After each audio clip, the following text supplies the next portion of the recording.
بسم الله الرحمن الرحيم. هل أتى على الإنسان حين من الدهر لم يكن شيئا مذكورا إنا خلقنا الإنسان من نطفة أمشاج نبتليه فجعلناه سميعا بصيرا إنا هديناه السبيل إما شاكرا وإما كفورا إنا أعتدنا للكافرين سلاسل وأغلالا وسعيرا إن الأبرار يشربون من كأس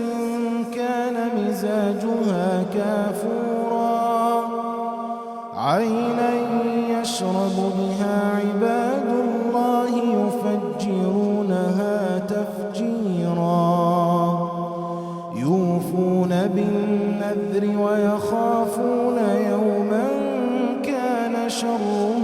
مستطيرا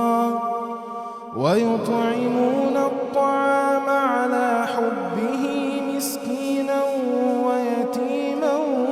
وأسيرا إنما نطعمكم لوجه الله لا نريد منكم جزاء ولا شكورا إنا نخاف من ربنا يوما عبوسا قمطريرا فوقاهم الله شر ذلك اليوم ولقاهم نضرة وسرورا وجزاهم بما صبروا جنة وحريرا متكئين فيها على الأرائك لا يرون فيها شمسا ولا زمهريرا ودانية عليهم ظلالها وذللت قطوفها تذليلا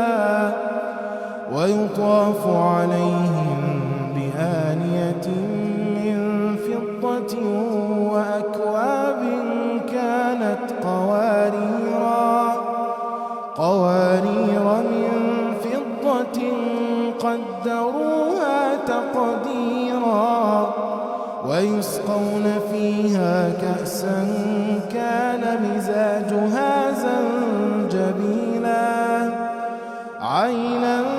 فيها تسمى سلسبيلا ويطوف عليهم ولدان مخلدون إذا رأيتهم حسبتهم لؤلؤا منثورا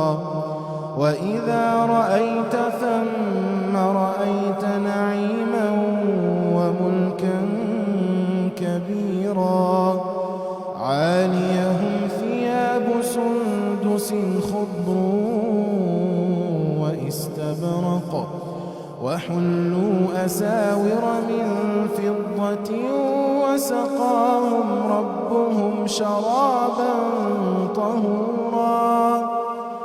إن هذا كان لكم جزاء وكان سعيكم مشكورا إنا نحن نزلنا عليك القرآن تنزيلا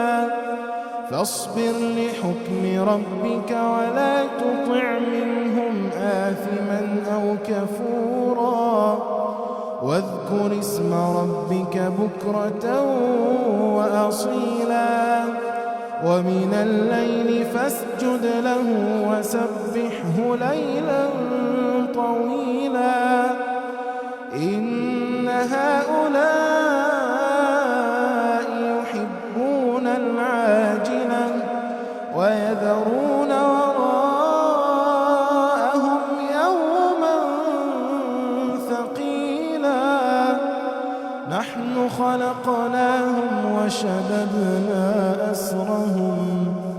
وإذا شئنا بدلنا أمثالهم تبديلا إن هذه تذكرة فمن شاء اتخذ إلى ربه سبيلا وما تشاءون